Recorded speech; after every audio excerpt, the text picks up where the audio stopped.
What is going on, everybody? Welcome back. MTG here with another episode. If you're new to the channel, hi there. So this is the 15-inch M2 MacBook Air, and I've been using it since its launch, I believe in June of 2023, and I want to share with you guys my experience with this machine in 2024.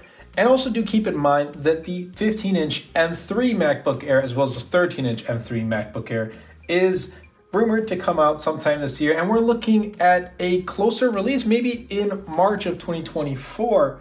So I also do want to answer a question later in the video. Should you wait to pick up the M3 15-inch or just go ahead and pick this up while it's still readily available? So my experience with this is, first let's talk about the device or the machine itself. Device, I talk about a lot of phones here, so I'm using device, but this machine itself and my workflow. A lot of the videos you see here on the channel, actually almost 99% of them, other than my shorts, come from the 15-inch MacBook Air, at least with the editing process and uploading process. I'm using Final Cut Pro, and it's not available on iPads or whatnot. I have a Mac Mini, M2 Mac Mini, but that's for my home office. This is what I carry with me on the go, and I'm always editing on the go too. I want to get some work done throughout the day as well. That's why I have this MacBook Air, and Final Cut Pro is great. Now my workflow on this is very basic. So Final Cut Pro is able to tackle every single task that I throw at ease. Now I have about 2 to 3 streams of 1080p footage at 30 FPS. Nothing too extreme. One day, hopefully, I do want to upgrade that to 4K. Maybe I'm already missing out on 4K right now, but I watch my content in 1080p. So I just continue to upload in 1080p as well. But hopefully one day I am going to up the quality. I'm working on it. I have some things in mind that I plan on to upload in 4K and also to up my production quality as well. That being said, Final Cut Pro is able to tackle 2 to 3 streams of 1080p at 30 frames per second very easily, no issues whatsoever. And there isn't many effects or transitions I use in my videos. So it really doesn't need to have the fact that it doesn't have a fan. That's okay. It doesn't get that warm either to the touch. So it's easy to use while making videos on Final Cut Pro. I'm also using this obviously for browsing the web for Safari. I use Safari more than Google Chrome, and also for Notion and for planning all of my YouTube content. I use Notion templates. I'll be leaving links in the description down below to get all of my YouTube work done right here on the 15-inch MacBook Air. This definitely is my machine for running my business. So that's really it. But my workflow right now is very basic, and I've kept it very simple too. So I know exactly what to do. I know the exact cuts I make in Final Cut Pro. I know the exact transitions and effects I use, even though they're very minimal. I know how to plan in Notion. Everything is all set in place, and I'm able to bring down the amount of time I spend with each and every video, and that means I'm able to push out more content than I originally do plan. Next up is the actual chipset, and here is the M2 chipset. Now, yes, rumors are indicating a 15-inch MacBook Air with M3 is coming out soon, and M3 is available for the MacBook Pros, M3 and M3 Pro and M3 Max, but it's not available on the Air series. So this right here, M2 is more than enough for my workflow. In my experience of using this since its launch, I've had no stutters, no lags whatsoever. It's been buttery smooth, very fast, and I've really seen no need for me to pick up the M2 Pro or the M2 Max. Put in parentheses, at least not now. Maybe one day when, again, like I said, when I up my quality and my workflow becomes a little bit more complicated, then I may need a M2 or at this point M3, maybe M4 Pro or M4 Pro Max, who knows? But right now, this really handles everything with ease.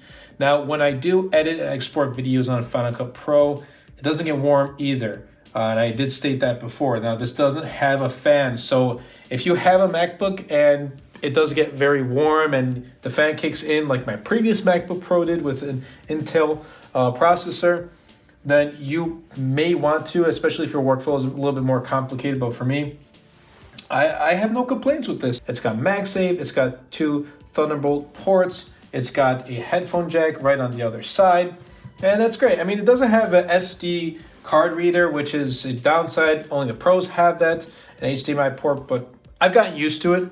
I'm mainly using AirDrop for a lot of my content. I'm also recording with an iPhone 15 Pro Max as well as the beloved iPhone 13 mini. Now I want to talk about the battery life with the M2 MacBook Air.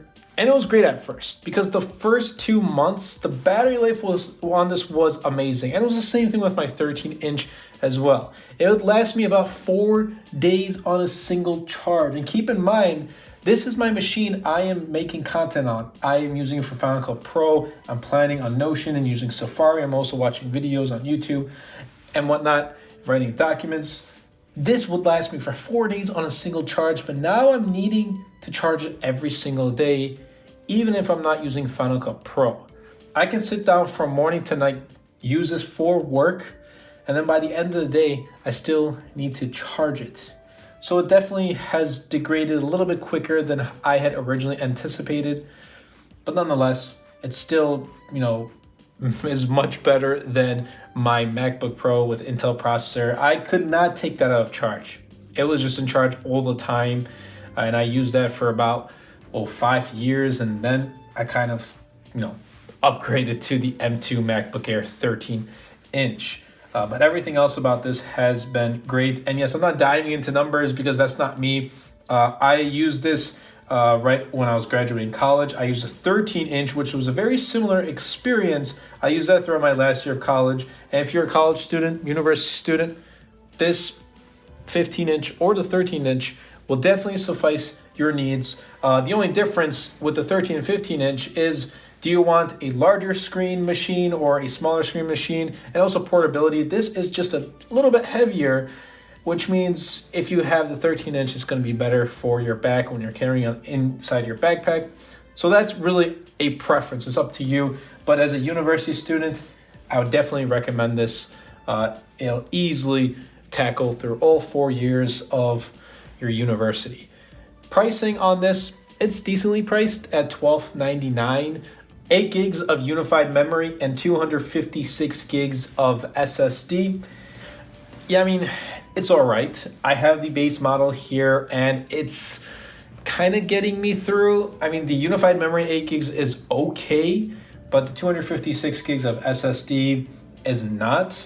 And I'm constantly having to delete things, and that's one of the mistakes I made. And hopefully I upgrade to something with at least 512 gigs of SSD. Now the education discount brings it down to $11.99, and I've seen this on sale through third-party sellers for as low as like $10.99 for the base model. So that's good. But once you start adding more unified memory or more storage, then the price drastically goes up, and at that point you're entering the MacBook Pro territory.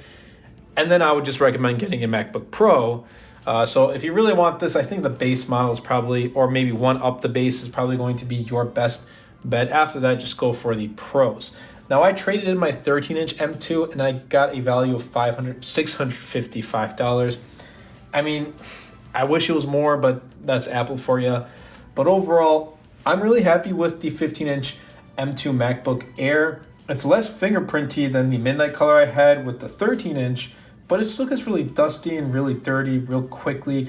Definitely doesn't show as much fingerprints though, so I'm really happy with that. But should you pick this up?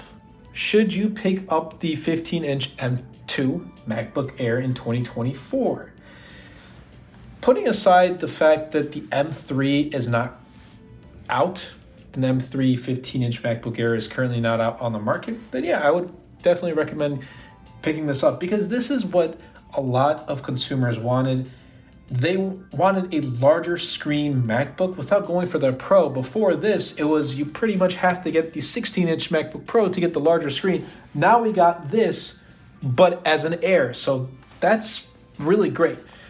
Now, once M3 comes out, I'll still recommend this. I'm going to have to check out M3 to definitely compare the two. I'll still recommend this because the price is definitely going to drop. And we're at a point where is M2 to M3 going to make a huge difference in your workflow? Probably not. For me, I don't think it will, but I'm still probably obviously going to pick it up to review on the channel to make content about it.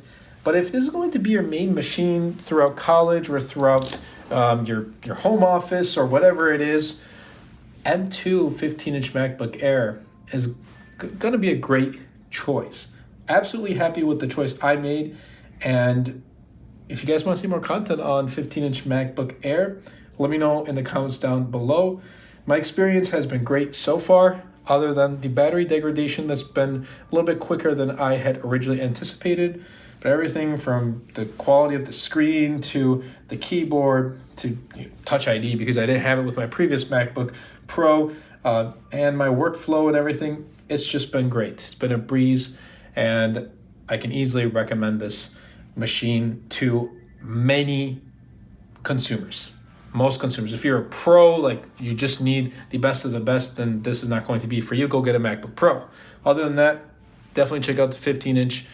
That's been it for me. I hope you guys did enjoy. If you did, definitely be sure to superman that like button, comment down below, and best of all, share this video because it really does help out the channel a lot and will help push my content out to more people. That's been it from me. Don't mind these fingerprints. I'll catch you guys in the next episode.